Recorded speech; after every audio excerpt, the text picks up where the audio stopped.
Bismillahirrahmanirrahim. Assalamualaikum warahmatullahi wabarakatuh. Apa kabar hari ini teman-teman? Semoga selalu sehat dan tetap semangat. Baik teman-teman, hari ini Ustazah ingin menjelaskan mata pelajaran PKN tema 3 subtema 3 yaitu tentang melaksanakan hak dan kewajiban secara seimbang. Namun sebelum kita ke pembelajaran hari ini, marilah bersama-sama kita melafazkan basmalah. Bismillahirrahmanirrahim.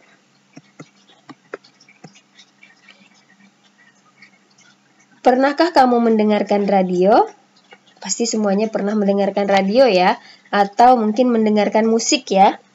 Nah, apa yang biasanya kamu dengarkan melalui radio? Nah, biasanya kita mendengarkan musik, mendengarkan berita. Kalau radio mungkin teman-teman sekarang sudah tidak terlalu familiar ya, mungkin lebih tepatnya mendengarkan musik ya.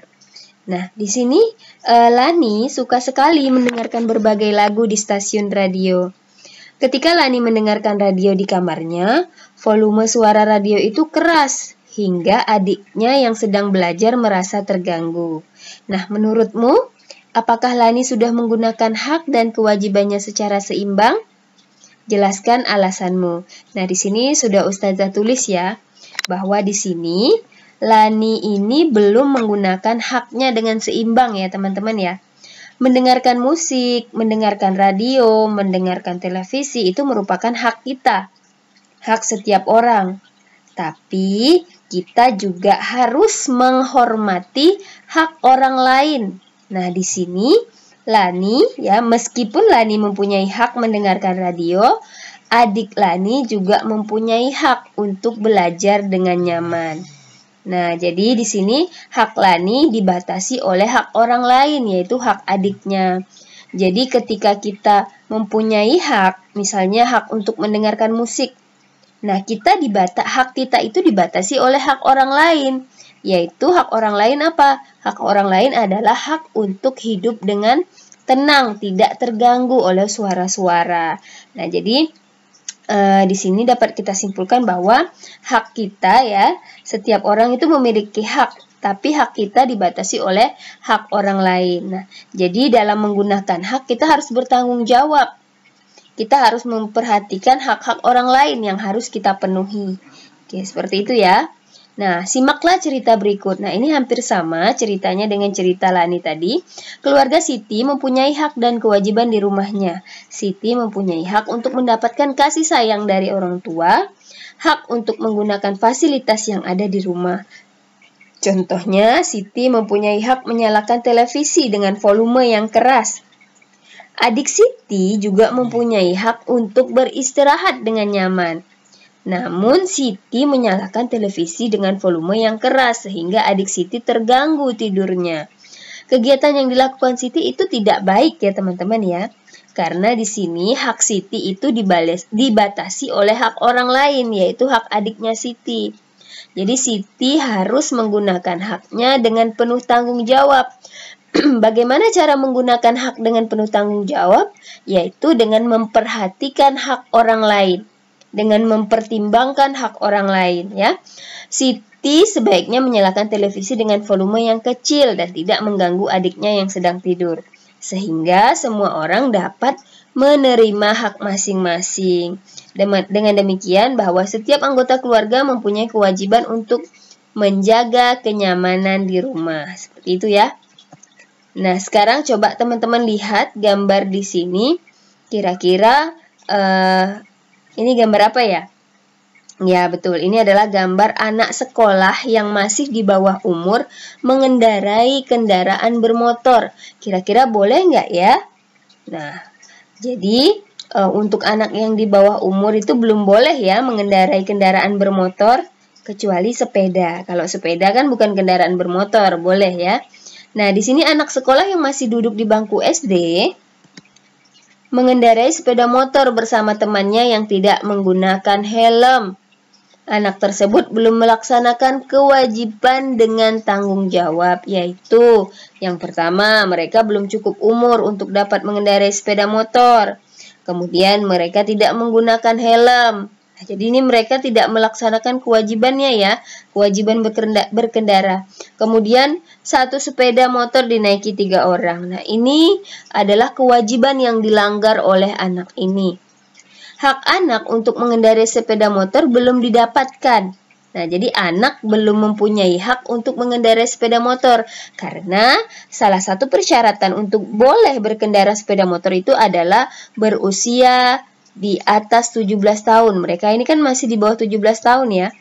Nah, dan memiliki SIM atau surat izin mengemudi. Nah, ketika mereka melakukan ini, maka ini akan mengganggu hak orang lain, yaitu kenyamanan di jalan akan terganggu. Nah, orang-orang yang di jalan akan terganggu kenyamanannya dan membahayakan keselamatan sendiri dan orang lain. Seperti itu. Sekarang kita lihat yang kedua. Ini gambar yang kedua ya. Ini adalah gambar seorang siswa yang sedang menyontek ya, sedang membuka catatan saat ulangan. Nah, menyontek saat penilaian harian atau ujian termasuk perbuatan yang tidak terpuji karena ini adalah perbuatan yang tidak jujur. Agar kegiatan menyontek tidak dilakukan, maka apa yang harus kita lakukan? Yang harus kita lakukan adalah yang pertama, percaya diri, yakin dengan kemampuan diri sendiri. Kemudian yang kedua adalah pasti harus mempersiapkan diri, yaitu dengan belajar sebelumnya, bukan belajar saat kita ulangan ya, ini salah ya. Kemudian berdoa dan berusaha. Nah, pada gambar di sini anak ini tidak menggunakan haknya, tidak bertanggung jawab dalam menggunakan haknya. Di sini kalau kita lihat dia lagi belajar, tapi belajarnya pada tempat yang salah, yaitu belajar pada saat ulangan. Jadi dia menggunakan haknya dengan tidak bertanggung jawab, yaitu ketika ulangan. Nah, sebaiknya kalau mau belajar itu ya sebelum ulangan, bukan pada saat ulangan ya. Nah, kemudian anak tersebut juga belum melaksanakan kewajiban dengan tanggung jawab, karena sebagai seorang pelajar harus belajar dan belajar di waktu yang tepat, sehingga menggunakan waktu belajar dengan efektif. Nah, apalagi teman-teman nih, sudah kelas 6. Nah, jadi gunakan waktunya dengan efektif. Ya, harus pandai-pandai memilih waktu, kapan waktunya belajar, kapan waktunya bermain. Nah, kelas 6 adalah tahun terakhir di SD, tahun yang menentukan teman-teman lulus atau tidak. Jadi, lakukan yang terbaik untuk memperoleh hasil yang terbaik. Semangat belajar dan jangan menunda-nunda waktu. Nah, di sini ada kewajiban di jalan raya ya. Teman-teman sudah mengetahui ya, di jalan raya itu ada lampu lalu lintas, kemudian fungsi lampu lalu lintas. Kemudian selain lampu lalu lintas, banyak lagi rambu-rambu lainnya yang mempunyai tujuan masing-masing. Setiap warga negara mempunyai kewajiban untuk mematuhi rambu-rambu lalu lintas tersebut, agar hak orang lain untuk mendapatkan kenyamanan dan keamanan terjamin. Nah, ini adalah beberapa contoh kewajiban yang dilakukan ketika berlalu lintas ya, kewajiban di jalan raya. Kemudian di sini yang tidak melaksanakan kewajiban dan yang tidak akibat jika tidak melaksanakan kewajiban. Sekarang, nah Ustazah akan menyebutkan ya, untuk kewajiban di jalan raya itu yang pertama kita berkendara menggunakan helm tentunya ya. Kemudian melengkapi surat-surat kendaraan, menaati rambu-rambu lalu lintas, tidak semena-mena menggunakan jalan, dan menghormati pengguna jalan lain. Ini kewajibannya. Nah, untuk bagaimana yang tidak melaksanakan kewajiban? Nah, berarti kebalikan dari yang melaksanakan kewajiban. Yang pertama, dia tidak menggunakan helm. Nah, ini tidak patut dicontoh ya teman-teman ya. Tidak melengkapi surat-surat kendaraan, melanggar rambu-rambu lalu lintas, bersikap semena-mena menggunakan jalan, dan kebut-kebutan di jalan. Nah, ini merupakan perilaku yang tidak patut untuk dicontoh. Bagaimana akibat jika tidak melaksanakan kewajiban? Oh, tentu saja yang pertama pastinya mendapatkan sanksi hukum, contohnya tilang ya. Kemudian menyebabkan kecelakaan lalu lintas. Nah, kalau kita bersikap semena-mena, nah bisa jadi akan terjadi kecelakaan. Kemudian membahayakan keselamatan diri sendiri dan orang lain. Merugikan diri sendiri dan orang lain, misalnya orang menjadi terlambat datang ke kantor karena peralihan jalan.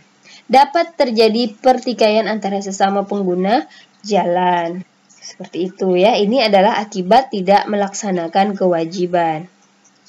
Kewajiban di jalan raya ya. Oke, berikutnya, nah ini adalah macam-macam rambu lalu lintas. Nah, perlu teman-teman ketahui ya, mungkin teman-teman sudah pernah belajar. Yang pertama adalah dilarang berjalan terus, wajib berhenti sesaat dan meneruskan perjalanan setelah mendapat kepastian aman dari lalu lintas arah lainnya. Nah, ini ada tulisan stop.